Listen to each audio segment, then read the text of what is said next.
Zakweli, l'entretien de la matinale.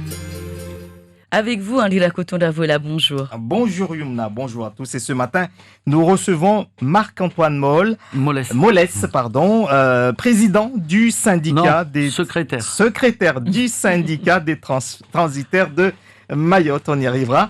Marc-Antoine Mollès, la crise sanitaire de la Covid-19 a désorganisé l'économie mondiale et votre activité pleinement touchée. Aujourd'hui, comment est-ce que ces conséquences sont ressenties ici à Mayotte ? C'est très simple. À l'heure d'aujourd'hui, on s'est retrouvé pendant quelques mois, depuis le mois de mai, avec 1 à 2 escales mois maximum. Alors qu'auparavant, on avait 4 touchés de la principale compagnie maritime qui dessert Mayotte, c'est-à-dire CMA-CGM, et on avait 1 à 2 touchés de la compagnie MSC. Donc, c'est-à-dire on avait au moins 6 escales par mois. De navires, avec des marchandises et des conteneurs. Voilà. Et du coup, ça a eu pour effet d'engorger énormément le port. Quand bien même les compagnies ont essayé de mettre des navires un peu plus gros pour récupérer plus de conteneurs à Djebel Ali, ça a eu pour conséquence d'engorger le port de Longoni. Donc, et donc de générer des frais de redevance occupation terre-plein au port de Longoni qui sont payés aux concessionnaires portuaires, quoi. Voilà. Donc CMA CGM, faut le savoir, est la 2e compagnie mondiale. Et à l'heure d'aujourd'hui, comme toutes les autres compagnies, ils essayent de se battre, de récupérer leurs conteneurs vides à droite, à gauche dans le monde.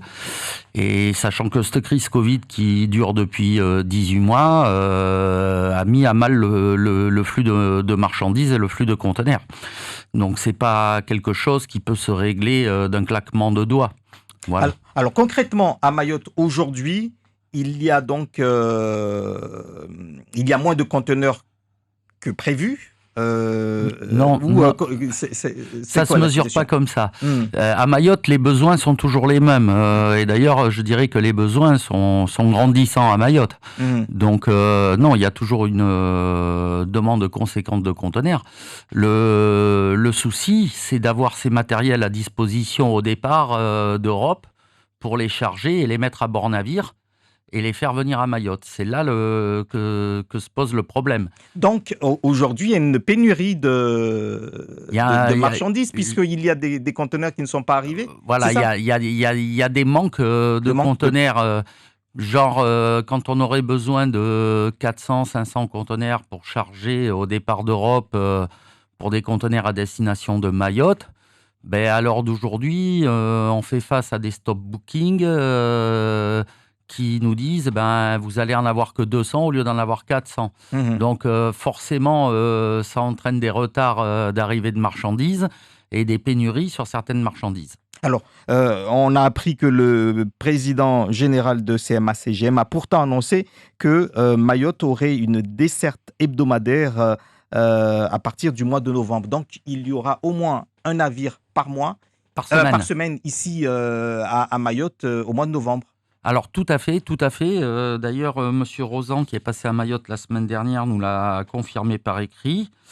Effectivement, on va se retrouver avec des escales hebdomadaires, chose que l'on n'avait plus depuis fin mai, ce qui va permettre de désengorger le port de Djebel Ali à Dubaï, où nos conteneurs font un stop. Et ce qui va permettre aussi de désengorger le port de Longoni et d'avoir une sortie des conteneurs plus régulière au port de Longoni. Mais ce n'est pas suffisant. Mais le problème en soi, c'est que, mettons que ce soit un tuyau qui vienne de la métropole à Mayotte, on a débouché la partie basse du tuyau, l'aval, mais la partie haute, en amont, on ne l'a pas débouché. Donc à l'heure d'aujourd'hui, Monsieur Rosan me le confirme dans l'écrit que j'ai sous les yeux. Il me dit qu'on a fait pertinemment remarquer que cette crise actuelle allait perdurer encore quelque temps. quand bien même CMA-CGM s'est engagé et s'engage là dans son écrit à nous maintenir une escale par semaine à Mayotte. Il nous fait part d'une très très bonne nouvelle parce que CMA-CGM a investi, ils ont acheté 450 000 conteneurs. Et il s'engage à ce qu'il y ait des conteneurs qui soient mis à disposition à destination de l'océan Indien, c'est-à-dire La Réunion, Mayotte et compagnie. Bon, mais tout ça va rentrer dans l'ordre, hein, mais ça ne rentrera pas dans l'ordre avant la fin du premier trimestre 2022, voire la fin du deuxième trimestre 2022. Et à quoi doit-on s'attendre jusqu'à ce moment-là ? Ah ben là, jusqu'à ce moment-là, on va continuer à fonctionner comme on fait, c'est-à-dire quand on n'a pas de conteneurs à disponibilité avec CMA-CGM, on va prendre des conteneurs avec MSC, mais qui est beaucoup plus cher, puisque MSC nous applique une peak season surcharge de 700 € par conteneur 20 pieds et 1400 € par conteneur 40 pieds depuis le 15 septembre. Donc, nos clients n'ont pas le choix. S'ils veulent qu'on charge leur conteneur au départ de métropole, quand on n'a pas de conteneur CMA-CGM, on va charger du MSC, mais beaucoup plus cher. Voilà. Il faut remarquer que CMA-CGM a fait l'effort, malgré cette crise, d'essayer de maintenir des taux de fret raisonnables pour Mayotte. Ça, il faut le remarquer. Mais à l'heure d'aujourd'hui, la clientèle mahoraise d'importateurs n'a guère le choix. Quand ils ont besoin de 100, 200 conteneurs et que CMA-CGM leur dit il n'y en a pas de disponible avant fin octobre, ils sont obligés de charger chez le concurrent beaucoup plus cher. Donc, c'est une répercussion sur les coûts et sur les prix. Répercussion sur les coûts et les prix. Alors, que faut-il faire pour éviter quelle leçon est-ce que vous avez retirée ici à Mayotte de cette crise pour éviter les mêmes erreurs dans le futur? Ou est-ce qu'on se dit on vivra comme ça? Est-ce qu'on n'a pas le choix? La solution, monsieur, c'est qu'à l'heure d'aujourd'hui, le marché mondial est fait de telle façon que ça fait 40 ans qu'on a décidé de faire fabriquer tout à l'extérieur de l'Europe et on a donné une puissance énorme aux compagnies maritimes. Donc à l'heure d'aujourd'hui, quel que soit le pays, ce n'est pas que la France qui est touchée, ce n'est pas que Mayotte, c'est tout le monde qui est touché. À l'heure d'aujourd'hui, on a d'autres choix que de passer par les routes maritimes pour acheminer nos marchandises. Donc, de solutions, je n'en vois pas, à moins que cette crise Covid nous ait servi à quelque chose et qu'on se mette à produire tous localement. Je vous rappellerai quand même que pendant la crise Covid, Amazon a connu une croissance exponentielle en Europe et particulièrement en France. Donc, ceci démontre bien qu'à l'heure d'aujourd'hui, le choix des consommateurs a été fait de choisir la facilité et le pas cher sans regarder les conséquences derrière. C'est-à-dire qu'à l'heure d'aujourd'hui, quand on achète sur Amazon, à 80%, le produit il est fabriqué en Chine ou ailleurs, ou en Corée. Et donc, ce produit, pour être acheminé en Europe, il est obligé de polluer et de prendre ou l'avion ou de prendre les routes maritimes. Donc, je pense que si l'humain est intelligent, on devrait recentrer la fabrication et recommencer à travailler avec du commerce de proximité. Parce que cette crise nous démontre une chose, c'est qu'en cas de grosse crise comme nous avons vécu, les 10 plus grands ports mondiaux fermés pendant 5-6 mois, ça met à plat toute l'économie mondiale. Donc, si nous fabriquions chez nous, et si nous travaillions avec les commerces de proximité, on n'aurait pas tous ces problèmes-là. Et puis au niveau pollution, on n'aurait pas ces problèmes-là non plus. Voilà. Et est-ce qu'on n'aurait pas pu imaginer également des échanges avec des distances moins longues, c'est-à-dire peut-être plus dans la zone mais non, monsieur. Commercer dans la zone? Mais non, monsieur.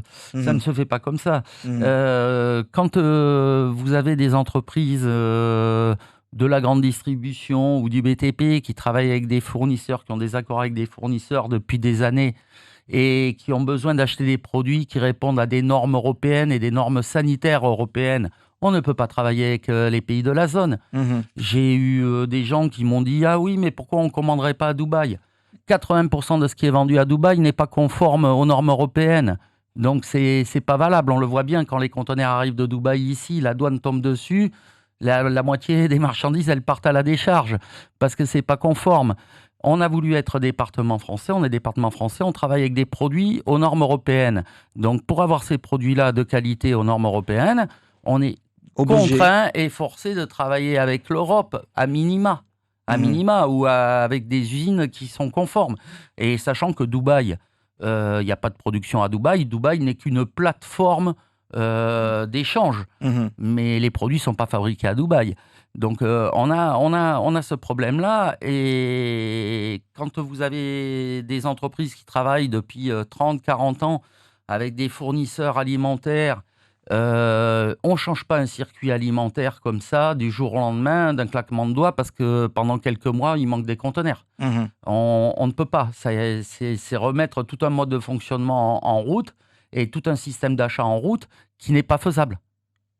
Concernant toujours les solutions éventuelles, est-ce que vous avez envisagé, est-ce que vous avez discuté avec le département, par exemple, sur une baisse de l'octroi de mer pendant au moins cette période-là? Est-ce que c'est envisageable? Alors nous, je vais vous dire, la position des transitaires, c'est pas à nous d'aller négocier ça, c'est aux importateurs d'aller le négocier. Maintenant, peut-être que des importateurs ont émis le souhait auprès du département d'une baisse de l'octroi de mer, sachant que le département, au niveau de l'octroi de mer, depuis ces 4-5 dernières années, a fait d'énormes efforts. Je vous rappellerai qu'il y a 4-5 ans, on avait encore des produits à 41%. À l'heure d'aujourd'hui, les produits les plus chers, en moyenne, sont à 20%, taxés à 20%. Voilà. Durant la période là, donc vous dites jusqu'à mi-2022, on risque d'être encore dans cette situation un peu floue. Les prix, concrètement, vont encore augmenter. Il risque d'avoir réellement des pénuries dans les supermarchés, par exemple, ou pour certains produits. Ça, c'est clair? C'est sûr? Il est clair qu'il va y avoir des manques dans les rayons, ça c'est certain. Il est clair qu'il va y avoir des manques dans les rayons et il est clair qu'il va y avoir des augmentations. Mais ces augmentations ne seront pas dues qu'au fait du manque de conteneurs. Puisqu'à l'heure d'aujourd'hui, cette crise est mondiale. Donc, elle touche tout le secteur des matières premières. Donc, à l'heure d'aujourd'hui, vous avez des produits sur les marchés des matières premières qui ont été multipliés par 2, par 3 au niveau prix depuis 2020, quoi. Donc, tout ça va se répercuter. On va sentir le contre-coup à l'heure d'aujourd'hui. Je vous rappellerai quand même que BMW a arrêté une usine de production de voitures juste parce qu'il lui manquait, son fournisseur n'a pas la matière première pour faire les ordinateurs de bord. Donc, ils ont été obligés d'arrêter toute une chaîne de production. À l'heure d'aujourd'hui, quand vous commandez des ordinateurs, le fournisseur vous dit vous achetez aujourd'hui, vous payez aujourd'hui, mais par contre, je vous les livre dans 3 mois parce que je n'ai pas la matière première pour fabriquer à l'heure actuelle. Voilà. Donc, non, le problème ne touche pas que Mayotte. Nous, sur notre petite île, on se regarde, mais ça touche vraiment toutes les îles de l'océan Indien. Et bon, nous, à Mayotte, ça nous touche un peu plus que les autres parce qu'on n'a que 2 compagnies maritimes qui viennent à Mayotte. La Réunion est un peu moins touchée parce qu'il y a un peu plus de compagnies maritimes qui y vont. Mais voilà, quoi. Nous, on se retrouve, notre marché est petit, donc avoir 10 compagnies maritimes qui viennent à Mayotte, c'est complètement utopiste.